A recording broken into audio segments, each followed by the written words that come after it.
Morning friends. आज हम देखेंगे संधि में व्यंजन संधि। पिछले वीडियो में हमने देखा था स्वर संधि। आज हम देखेंगे व्यंजन संधि। आइए हम देखते हैं इसकी परिभाषा। व्यंजन के बाद यदि किसी स्वर या व्यंजन के आने से उस व्यंजन में जो विकार या परिवर्तन होता है उसे हम व्यंजन संधि कहते हैं। आइए अब आगे देखते हैं उसी प्रकार से। व्यंजन के बाद यदि स्वर या व्यंजन आए या व्यंजन या स्वर आए तो उनका परिवर्तन व्यंजन में हो जाता है। ठीक, अब इसके नियम हम देखेंगे। वर्ग के पहले वर्ण का तीसरे वर्ण में परिवर्तन। कहने का तात्पर्य ये है, क के बाद यदि स्वर या व्यंजन या तीसरा वर्ण या चौथा वर्ण या अंतस्थ व्यंजन य, र, ल, व आए तो उनका परिवर्तन अपने ही वर्ग के तीसरे अक्षर में तीसरे वर्ण में हो जाता है। ठीक, जैसे क के बाद ग होगा, च के बाद ज होगा, ट के बाद ड होगा, त के बाद द होगा, प के बाद ब होगा। ठीक, अब इसको हम आगे पहले नियम को हम विस्तृत रूप में देखते हैं। वर्ग के पहले वर्ण का तीसरे वर्ण में परिवर्तन। जैसे क, च, ट, त, प के बाद स्वर व्यंजन का तीसरा वर्ण चौथा वर्ण अंतस्थ वर्ण आए तो उसका परिवर्तन तीसरे वर्ण में हो जाता है। ठीक, तो हम देखते हैं ये क, च, ट, त, प और अंतस्थ व्यंजन ऊष्म व्यंजन है। क वर्ग अपने ही वर्ग के तीसरे वर्ण में बदलेगा। तो हम देखते हैं क का तीसरा वर्ण जो है अपने वर्ग का तीसरा वर्ण ग है तो क का परिवर्तन ग में हो जाएगा। उसी प्रकार से च वर्ग अपने ही वर्ग के तीसरे अक्षर में बदल जाएगा, तीसरे वर्ण में बदल जाएगा। तो च का तीसरा वर्ण जो है च, छ, ज, च का परिवर्तन ज में हो जाएगा। उसी प्रकार से ट वर्ग अपने ही वर्ग के तीसरे वर्ण में बदलेगा। ट, ठ, ड, ट का परिवर्तन ड में होगा, ड में होगा। त का परिवर्तन अपने ही वर्ग के तीसरे वर्ण में होगा। त, थ, द, त का परिवर्तन द में हो गया। उसी प्रकार से आगे है प वर्ग अपने ही वर्ग के तीसरे वर्ण में बदलेगा। तो प, फ, ब, प का परिवर्तन ब में हो गया। तो हमने देखा प्रत्येक वर्ग का अब परिवर्तन अपने ही वर्ग के तीसरे वर्ण में होगा। जैसे क के बाद क का परिवर्तन ग में होगा, च का परिवर्तन ज में होगा, ट का परिवर्तन ड में होगा, त का परिवर्तन द में होगा, प का परिवर्तन ब में होगा और अंतस्थ व्यंजन आता है तो उसके बाद तीसरा वर्ण में परिवर्तन हो जाता है। ठीक, अब आगे हम देखेंगे इसके उदाहरण।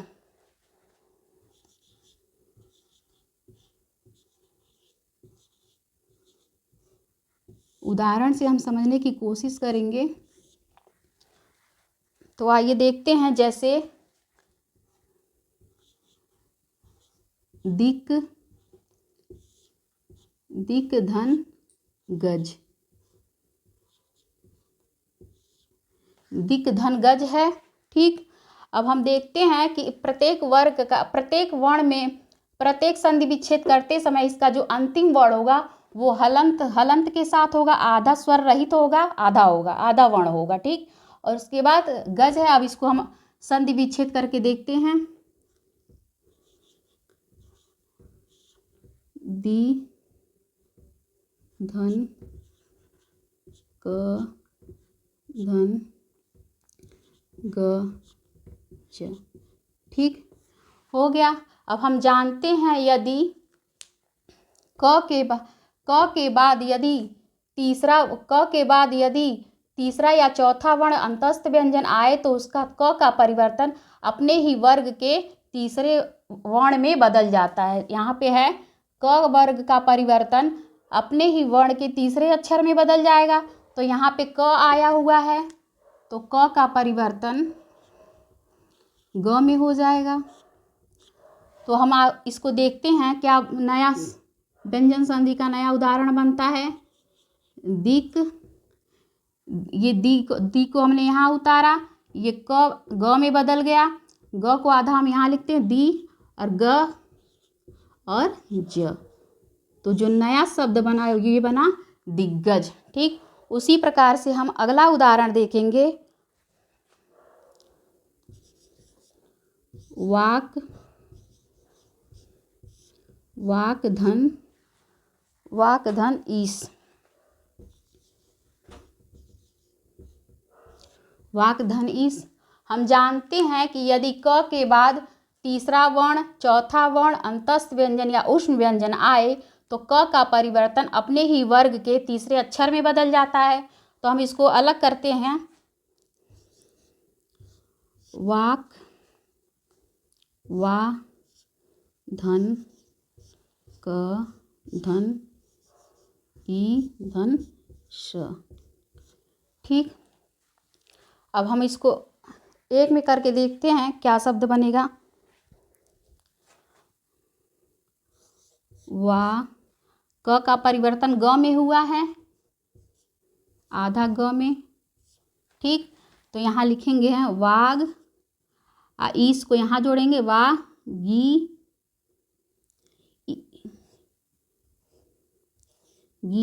श, वागीश, वागीश। ठीक, अब अगला उदाहरण हम देखेंगे।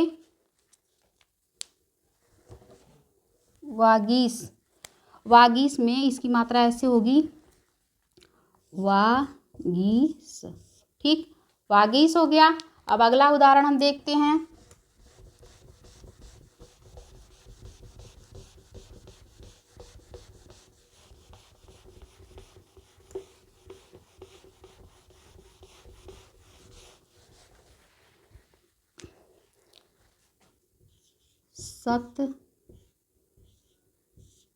सत धन वाणी।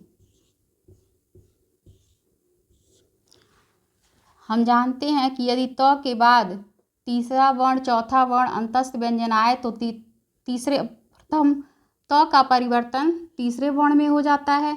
यहाँ पे त का परिवर्तन अपने ही वर्ग के तीसरे वर्ण में हो गया, तो यहाँ हो जाएगा त का द हो जाएगा, तीसरे वर्ग में बदल जाएगा।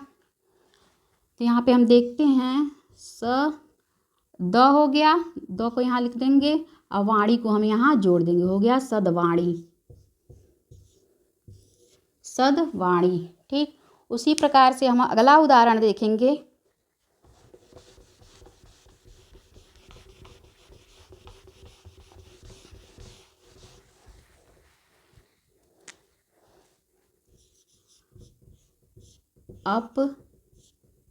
अपधन ज।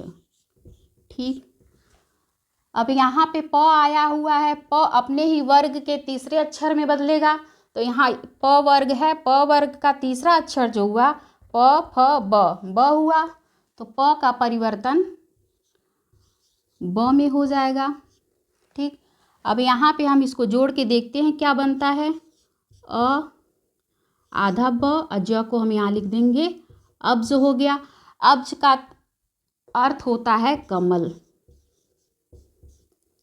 कमल।